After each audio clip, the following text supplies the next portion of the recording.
mbokki rafetlu ànd beeg suñu programme ci ITV ñeent fukki simili ak juróom moo bootu ci juróom-benni waxtu ci ngoon dal leen jàmm ci xibaaru marax yi li ci gën a fës ñu fas yéene ko jukki bokk na ci Boubacar Seye njiital Horizon Sans Frontières mi àddu tey gulet nag gannaaw ba mu am leen teg yoon ci loxo yoon nag la nekkoon moom Boubacar Seye fukki fan ak juróom ci weeru janvier atum 2021 la am leen te woon ak yoon gannaaw nag kàddu yoo xamante ne yëkkati woon na ko xamle ne Union européenne nag jagleloon na réew ko Sénégal ay koppar ngir mu xeex Barça wala Barsak ñu gën koo xam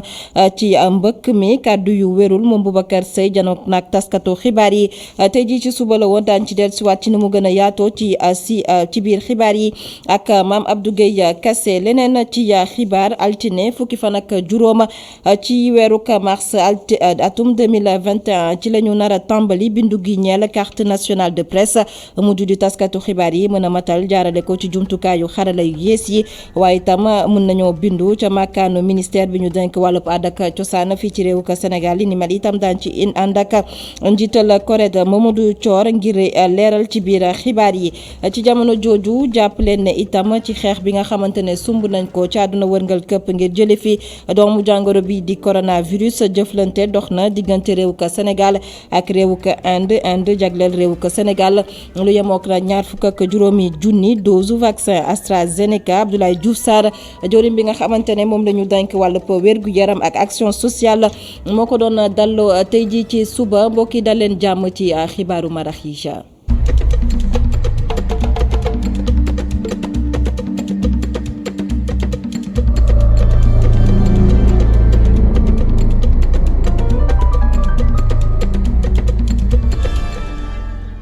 Boubacar Seye njiital Horizon Sans Frontières àdduna tey nag mu di gulet gannaaw nag ba mu am leen teg yoon moom Boubacar Seye gannaaw kàddu yi nga xamante ne jokkati woon na ko fii ne Union européenne nag jagleel na réewu Sénégal ay koppar yoo xamante ne nag ngir mu mën a xeex lii di Barça wala Barsak moom Boubacar Seye xam ne nag ba tey xamuñu Sénégal ci yan anam la jëfandikoo yooyu le koppar mu di kàddu yoo xamante ne kilifa yu Sénégal jàpp nañ ne kàddu yu wérul la waral nag fukki fan ak juróom ci weeru janvier atum 2021 la ñu ko tegoon loxo ci aéroport international Blaise Diagne bu Diass tey nag xëy na janook taskatu xibaar yi xam lekk askan wi jafe-jafe yi nga xamante ne moom la jànkonteel ci kaso bi Mame Abdou Gueye Kassé. Boubacar Seye di xamle ni nag wér-gu-yaramam dafa jagadi gannaaw bu mu génnee kaso moom mile di xamle ni sax que ni jamono ji jàngoro bi di diabète moom lay dundaalee loolu nag li ko waral moom bu bon ko doon jox ba muy nekk kaso. boo xoolee bi ma génnee sax dañ ma yóbbu hôpital boo xoolee man dañ ma évacuer pavillon spécial bi ñu may évacuer waxuma la sax diabète mais y avait un problème cardiaque boo xam ni ñoom xamuñu woon lan la tey jii problème boobu dindi nañ ko mais dinaa dellu Europe pour des analyses beaucoup plus approfondies mais tey je me retrouve avec un diabète bu ma amul woon parce que toog naa ci condition yoo xam ni metti woon na ci man parce que lekk du woon dugg ci prison bi lu dul samedi ak dimanche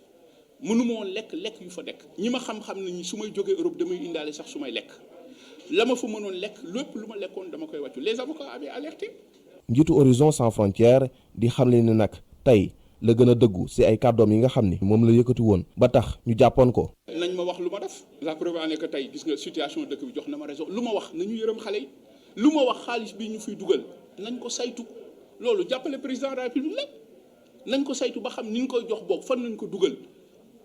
bu fekkee fi ñu koy dugal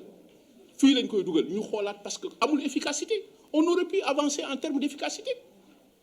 mënoon nañ ma woo laaj ma ni ma yow kat lañ nga ci xalaat ak lañ nga ci proposé mais àgg Sénégal rek ñu ne rap di la trimballer de prison en prison je ne pense pas que je mérite ça. Boubacar Seye moom nag ba tey moo ngi dundee naqar ci anam bi nga xam ni moom nañ ko jàppee woon si gis-gisam loolu léegi ab humiliation la. humiliation la man dañ maa humilier devant sama njaboot devant le peuple sénégalais devant le monde entier loolu moo tax ñëpp jóg loolu moo tax àddina bi yëpp jóg. Boubacar Seye moo ngi fësal ni nag dina taxawal si lu yàggul dara ab indice de perception des flux migratoires fii ci diwaanu Afrique loolu leen nag ngir mën a natt jéego yi nga xam ni réew yi nekk fii ci continent bi ñoo ngi koy def ñeel lii di xeexum mbëkk mi. Mame Abdou Gueye Kassé ñetti doomi aadama ñoo ñàkk seen bakken gannaaw l'accident boo xamante ne nag am na ci autoroute à péage diggante nag fi nga xamante ne moo di Rufisque ak Diamniadio lu toll nag ci fanweeri doomi aadama am ci ay gaañu ñu mën caa lim nag juróom-ñetti yoo xamante ne jamono ji nag ñu ngi ci sauvetage. Benn camion citerne moo daal di mbëkkanteeg benn bus boo xamante ne mi ngi bawoo woon ca Fouta kiñ ci teewlu nag di sous-lieutenant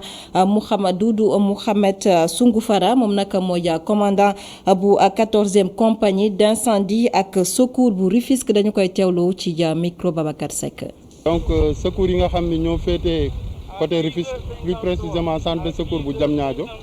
dañ ñoo woo pour benn accident bu am fii ci autoroute à péage bi boo weesoo Dakar Arena jëm Tëngéej donc bi ñu ñëwee li ñu mën a constater mooy accident bi donc mi ngi amoon diggante ñaari oto benn bus transport en commun bu jóge Fouta ak benn camion citerne cause yi nag ñun xamuñu ko peut-être enquête bi nga xam ne gendarmerie ko diligenté après dinañ wax lu leer maintenant ci kaw loolu it am na ay nit yu ci ñàkk seen bakkan en tout cas daal victimes yi ñu ngi toll ci 62 donc boo ko xaymaa ñetti seen bakkan juróom-ñett ñoo ci nekk ay blessés grave yu grave ah juróom fukk ak benn ñooy ñi nga xam ne ay blessés légers lañ mais yooyu yëpp yàlla def na ba ñu évacuer leen ci jàmm donc corps sans vie mooy ñi nga xam ne dañ ci ñàkk seen bakkan moo amoon xawoon am quelques difficultés parce que dañoo coincé woon ci biir oto bi mais donc avec les moyens yi nga xam ne BNSP yor nañ ko dindi nañ leen ba instant bi nii ñu ngi noonu di leen yóbbu vers les morgues ci hôpitaux yi nga xam ni comme yu mel ni Dantec. nguurug Sénégal noppi na ngir daal di dugal lu ëpp fukki milliards ci suñu koppar ci bokk moomeel yi ngir rek ñu daal di jaarale ci jumtukaayu xarala yu yees yi li nga xamante ne nag mooy liggéey yi ñi nemmeeku ci bokk moomeel yi maanaam kayit juddu yi ak lépp loo xamante ne ay kayit la ñu soxla ko ci lii di mairie yi li ni mel nag ñu jël ko dogal bi gannaaw nag li xawoon ci réew ko Sénégal ba ay mairie yu bëri ñu daal di leen taal ñu ñàkk nag ay jumtukaay yu bëri loolee nag itam di xibaar boo xamante ne mi ngi bawoo ci joorin bi ñu denk wàllu collectivité territoriale Omar Gueye moom moo yëkkati yoolee kàddu ñu teewlu ko itam ci micro Babacar Seck. am na ay communes yoo xam ne effectivement laal na leen mais am na communes yu ñu laal communes yooyu ñu laal ci biir am na ñoo xam ne seen centre état civil waaw laal nañ ko loolu nag ñu ngi koy naqarlu fi naqarlu war a yem di wax ni ñu seetaat seen bopp parce que boo yàqee centre état civil yàqal nga sa bopp aussi rawatina nag. ñoo xam ne dañu jóge feneen foo xam ne bokkuñu ca gox boobu ñëw dugg ci goxu jàmbur yàq seen centre état civil loolu aussi jaaduwul wante lépp lu gouvernement bi man à travers ministère bi ma président Macky Sall daje ak maire yooyu waxtaan ak ñoom seet nu ñu mën a fexe au maximum nu ñu mën a reconstituer seen état civil jàppale leen aussi ba service public boobu mën a continuer bañ a mën a taxaw. D'ailleurs am nañ projet bu am solo boo xam ne dafay numériser digitaliser état civil fukki milliards ak juróom-ñett ñu ngi ciy liggéey mi ngi avancé bu baax a baax wante loolu du benn raison même bu ñu ko numériser woon na que ay nit di lakk état civil loolu njaaxum gënu ko mën a rëy donc ña ko def bu ñu leen xamee en tout cas yoon dina def li mu war a liggéey mais nit ñi ñu dalal seen xel. coronavirus mbas mi tolluwaay bi ci réewuk Sénégal xayma bés bi daal di fësal ne lu toll nag ci téeméer ak juróom-ñeent fukk ak juróom-ñett ci doomi aadama ñoo génn amee doomu jàngoro bi ci test bi nga xamante ne amal nañ ko ci junni ak juróom-ñeenti téeméer ak fanweer ak juróomi doomi aadama ñu mun caalim nag lu toll ci téeméer ak ñaar fukk ak benn ñoo xam ne ay cas communautaire lañu ñu xamul fa ñu jotee ci mbas mi jàppale na ñetti téeméer ak ñaar ñoom ñoo wér ci bile feebar ci xayma bés bi ñeent fukk ak benn ñoo ci ne ci sauvetage fukki doomi aadama ñoo ci daal di faatu ba supp démb yemook alxamis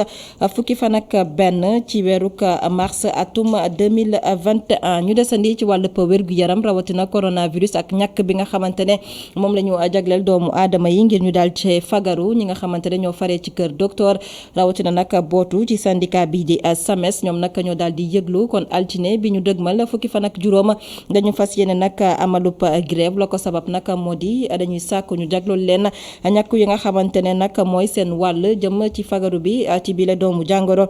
di coronavirus. waaye nag SAMES yemu ca bu sañoon nag ñu gën a joyanti seenub nekki na bokk nag ci la ñuy ñaxtu boobu ba léegi ñoom waa SAMES ki ñuy teewlu ay kàddoom nag di docteur Kalidou Ly moom moo yore lépp lu jëm ci wàllu relation extérieure ci boobu le syndicat di SAMES moom nag moo ne woon tey jii ganu El Hadj Malick Cissé ci Kenn Askan Wi ñu teewlu ko. depuis plus d'un mois plateforme bi ñu joxoon nguur gi di waxtaan ak ñoom expiré na te nguur gi wonewul benn Pastef ci waxtaan yooyu rawatina loolu sax génnee nañu benn note boo xamante ne dañu laaj hôpitaux yi lépp loo xamante ne sutura médecin la woon sax xëy na nañ ko wàññi walla ñu dindi ko lu dul loolu gis nañu fan yi saccagé nañu ay këru docteur yu bëri ay këru médecin yu bëri dans leur intégrité physique mais aussi ñuy ñaan ñu vacciner médecin yoo xamante ne ay spécialistes lañu ay sages-femmes lañu ay infirmiers lañu ñu ngi xëy ci hôpitaux yi di dellu ci kër yi ñu vacciner ñu aar leen. nguur gi def lu leen war pour de meilleures conditions de travail. alors yan service ñooy fonctionner lundi mardi. lundi mardi urgence dina fonctionner vaccination dina continuer de am ñëpp ñoo xamante ne mbas mi laal na leen prise en charge bi dina continuer. lu dul consultation rendez-vous nit ñi amoon rendez-vous ñooñu jarul sax ñuy dem nit ñu waroon a opérer te lu urgence ñooñu jarul sax ñuy dem. ak certificat médicaux certificat genre de mort yooyu yëpp duñ ko délivrer. ba tey ñu desandi ci wàllub kër docteur ak vaccin ñàkk bi nga xamante ne moom mooy fagaru ci doomu jàngoro bi di coronavirus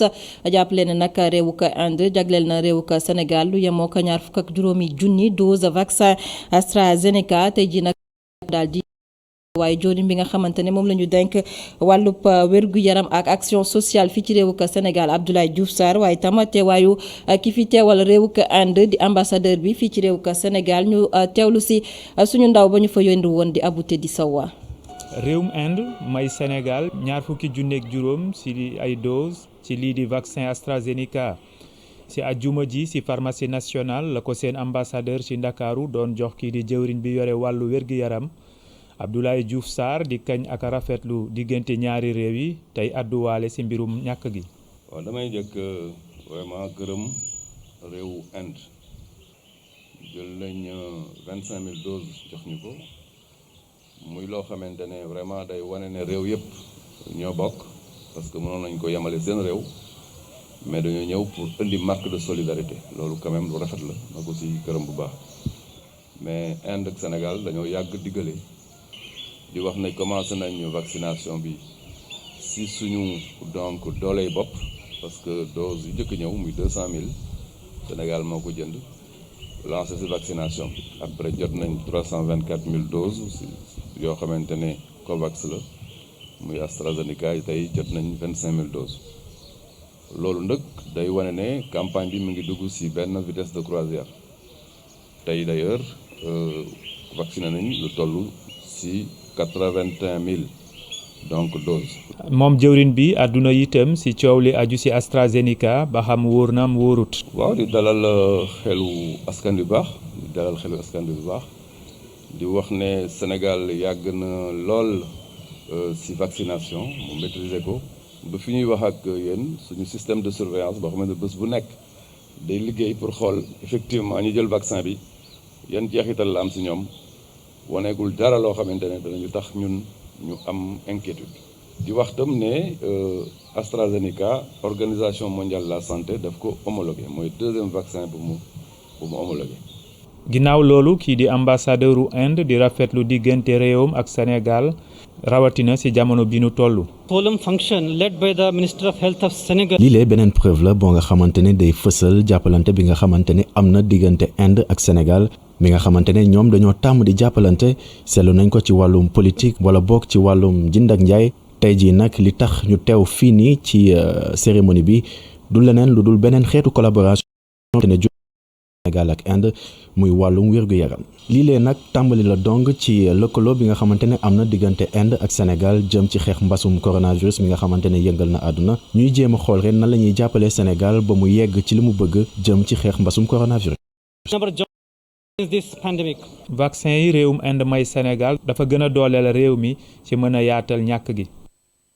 Abou Teddy Sow joriñ bi nga xamante ne moom la ñu dénk wàllu wér-gu-yaram Abdoulaye Diouf Sarr kon tey itam daal nay dalloo ndimbal boo xamante ne mi ngi bawoo port Dakar mu di nag ndimbal goo xamante ne mënees nañ koo xayma ci koppar mu yemook nag lu ëpp juróom fukki million ci suñuy koppar ñu teewlu si itam Mamadou Dieng moo ñu fa teewaloon na. port autonome bu Dakar jaaree ko ci fondation bi ci këru liggéeyukaay gi indil ndimbal lu takku jëwriñ ci ñu dénk wérgu yaram. fondation port boo ko déggee c'est parce que port dafay liggéey di indi koom-koom nekk structure boo xam ne état moo ko moom mais ci li muy liggéey nag dañ ci jël as tuut loo xam ne dañ koy jagleel Sénégal yëpp. ndimbal li jëm ci xeex gi ñuy xeex mbas mi ci réew mi bu jàppandee liggéeykat yi ci port autonome bu Dakar ñoo ci soob seeni loxo. lii nag dañu indi li nga xam ne acteurs portuaires yi maanaam ñi nga xam ne ñooy liggéey ci port bi li ñu jot a joxe ci loolu la ñu jël indi matériel bi ñu indi mu nekk loo xam ne dañ ko fas yéene nag continuer. jëwriñ ji ñu dénk wér-gu-yaram nangu kook ñaari loxo ne danañu ko jëfandikoo ni mu gën a rafete. le président Bey ñëw fii tey ministère de la santé pour indil ñu matériel bu am solo ay produits yoo xamante ne daf ñuy permettre ñu gën a taral xeex contre Covid-19 may fàttali ne port defoon nañ lu mel nii ci ministère des finances et du budget verse fa xaalis bu takku pour jàppale ñu tey ñu ñëwaat wane ne mbir mi dañ koy xeex ba dernière minute di leen aussi rassurer ne que li ñu jot dana yegg ci ñi ko moom. ñiy liggéey ci wér-gu-yaram ne ndimbal li dafa ñëw jamono ji ñu ko soxla. respirateurs yi gën a sophistiqué ci àdduna la bokk réanimateur yëpp won naa leen surtout professeur Kane mi ne fi ñu ne ma lii lu ko gën mënoo ko am mu jëndal ñu ci ñaar respirateur yooyu non seulement dina def liggéey yi ñu xamee ci respirateur lu muy def mais am na leneen lu ñuy defal loo xam ne appareil kese bu isolé bi koy mën a def bi ñu ko bëggee commandé dañuy wax da ngeen di xaar ñaari at ngeen door ko am. matériel bii ñu jox jëwriñ ji ñu dénk wér-gu-yaram ñu xayma ko luy jege ci juróom-benn fukki million ci suñu ay koppar. port autonome de Dakar jaaree ci xew-xew bi di sargal ñiy liggéey ci wàllum wér-gu-yaram naka noonu ñàkk yi ak nu mu tàmbalee ci réew mi. Mamadou Dieng carte nationale de presse léegi tey taskatu xibaar yi daal di ci jot altine fukki fan ak juróom ci weeru mars atum 2021 ci la ñu fas yéene tàmbali bindu googee nag mënees nañ koo jaarale ci jumtukaayu xarale yu yees yi wala boog dem bindu fële ca makkaanu jawriñ bi ñu denk wàllu paad ak cosaan fii ci réew ka Sénégal di xibaar boo xamante ne xamle nañ ko tey kiñ ciy teewlu njiital CORED Mamadou Thior moom moo ci àddu ngir leeral la. altine fukki fan ak juróom ci weeru mars bi ñu nekk. commission bi war a joxe carte nationale de presse dina tàmbali liggéeyam loolu nag mën nañ ko def ci ñaari anam képp koo xam ne da nga am carte boobu mën nga ko demander en ligne maanaam ci xarala yu bees boo defee carte de presse point sn mbala nga demal sa bopp ba ci secrétariat bi ci ministère culture communication bi nekk sa Colobane mais laata ngay def lu ni mel dafa am lu bees lu ci nekk mooy que ne da ngay dem ci CORED ñu jox la benn document bu ñuy wax quitus comme genre casier judiciaire donc loolu li ñu ci jublu mooy fexe ba ràññaatle taxawaayu journaliste yi ak techniciens yi képp koo xam ne da ngay def naka su dul noonu di salfaañi éthique ak déontologie mooy li charte yi wax ci métier bi duñ la ko jox de mais képp koo xam ne nag gàcce ngaa laa ma ci wàllu woowu dina la jox document bi te buñ la joxulee document bi doo mën a am carte nationale de presse donc li ñu ci jublu rek mooy fexe ba ñëpp ñi nga xam ne gëm nañ ni quand même gàcce ngaa laa ma ñoom ñu des ci métier bi ñeneen ñi ñu seppi leen teg leen.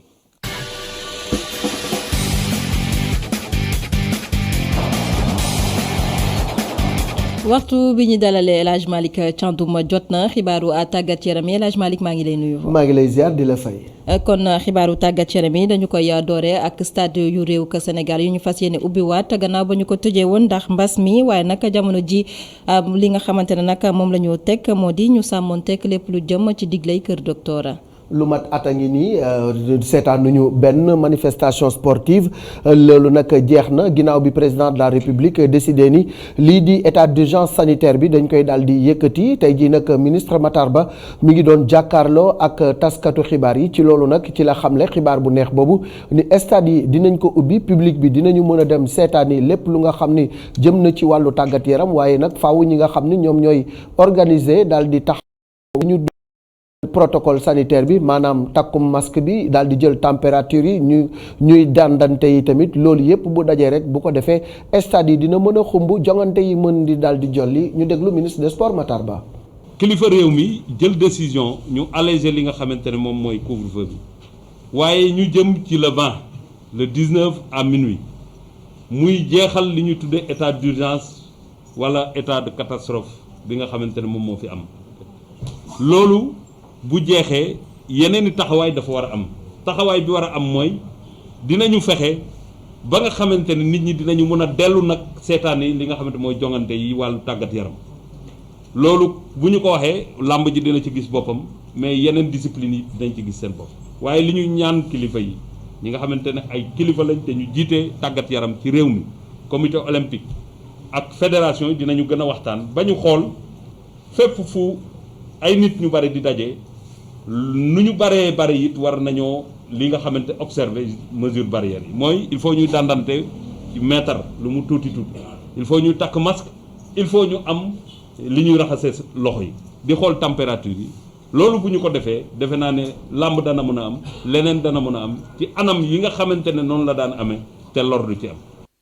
Matar Ba ministre des sports ci leneen lu mu àddu nag Malick bokk na ci nag maître Augustin Senghor mbiram ak tabb ga ñu ko tabb mu doon premier vice président bu CAF. waaw Aminata xam nga loolu ba Sénégal de Sénégal ba léegi ñu ngi koy soog a am doomu Sénégal bu nga xam ni yaa nga ca njobbaxtal la ci wàllu ñiy jiite football ci wàllu Afrique loolu nag maître Augustin Senghor président fédération sénégalaise bu football léegi moom moo nekk deuxième wala boog premier vice président bu confédération africaine bu football loolu nag ndam la ci Sénégal ndam la ci diplomatie Sénégal waaye tamit day wane rek wekk gi nga xam ni wekk nañ ko Sénégal protocole Rabat bi nga xam ne nag ci la loolu yëpp tukkee ministre des sports xamle na ni kii di CP jiite gi mu jiite maanaam dañoo bëgg rek fexe ba ñëpp ñu bokk ñu am doole ci Afrique ci wàllu football bi bokk ndey bokk baay di xàccendoo di dóorandoo ngir footballu Afrique mën a jëm ca kanam Matar Ba ñu déglu ko ba léegi ci micro Seko Seydi. Sénégal tey ci waxtu wi ñu toll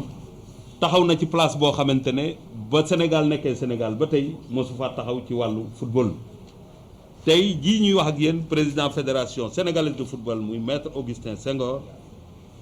taxaw na nekk ci li nga xamante ne moom mooy premier vice-président mooy deuxième personnalité du football africain loolu nag bu amee ci xereñu fédération la ci profilu président Senghor la waaye ci jàppandalu président de la République président Macky Sall jox instruction gouvernement am jàppale ko ne ko na nga dem ci compétition yooyu waaye deme ci pour defar pour dajale bañ ci dem pour que bu paree mu am ay cassure ba ñu ciy doxit xalaat nañu ci fulla ak fayda ak xarañ bañ demee ba xamante ne dañu war a waxtaan nangu nañ waxtaan wi ba ñu waxtaanee it li ñu ci am di nga gis nag ñu jàpp ne comme président lañ bëggoon te yegguñu fa mun nañ ko gisee mun nañ leen ko nangul waaye li ñu war a jàpp mooy fu dara newul boo fa defee dara war ngaa bëgg ci la nga fa def tey c'est la première fois Sénégal di nekk candidat pour jiite kuréel gi nga xam ne mooy gérer football bi. football ba tey la ñuy waxtaanee ak nag lu wàllub li nga xamante ne moo di championnat Ligue 1 ak Ligue 2 gannaaw ba ñu ko dakkalee woon ndax manifester yañ doon nemmeeku ci réew ko Sénégal ayu bés yi ñu génne kon daañu ko tàmbalikaat ci njeexitalu ayu bés bi mu ñeel nag fukkeelu bëccëg bi. fukkeelu bëccëg bi sax door nañ nag ko niki tey ci match bu nga xam ni match bu ñu jiital la ca stade Ngalandou Diouf Teungueth football club moom moo gagné Union sportive bu Gorée benn bal ci dara but bi Mamadou Seck moom moo ko dugal. kon nag Teungueth jël na ndam ci kaw Gorée mu nekk ndam lu am solo ndax dina tax ci wàllu classement bi mu daal di yéeg ci samedi ji la ñuy wéyal fukkeelu bëccëg boobu ndax ca stade Ibrahima Boy AS Douane nekk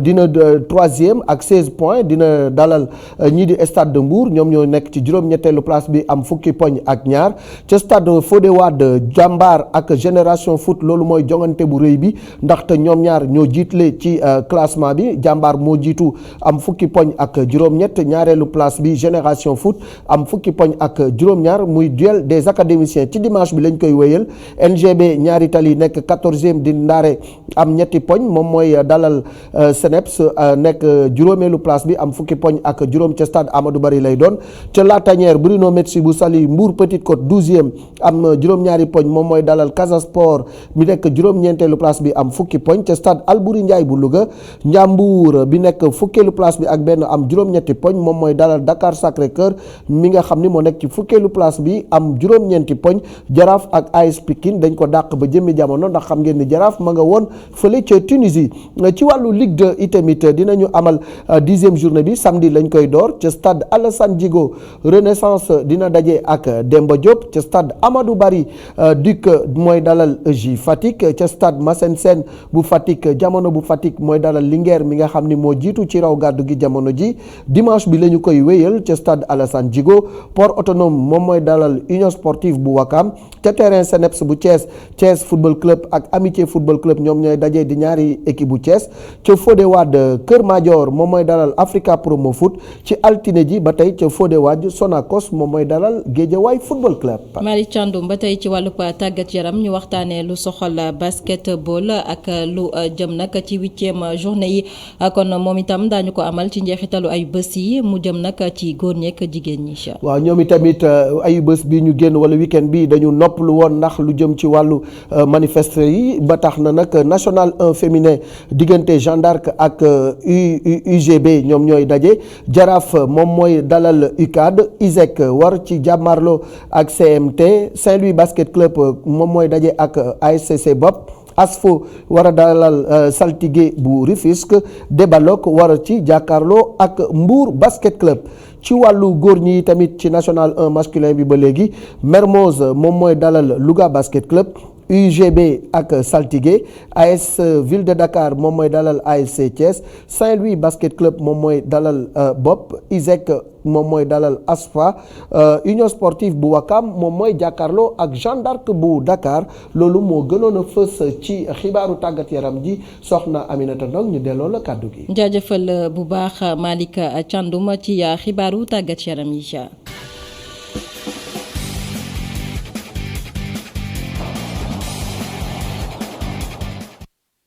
mbokk yi mu ngook mu yemook itam waxtu bi nga xamante ne moom la ñu yëkkatee jotaay gi amoon mbégte dégtal leen xibaar yi di wëyandi ci www.emedia.sn ma bàyyi leen ak Cheikh Hassana Fall mu wëyandeek yéen ci seen bloc d'information la totale.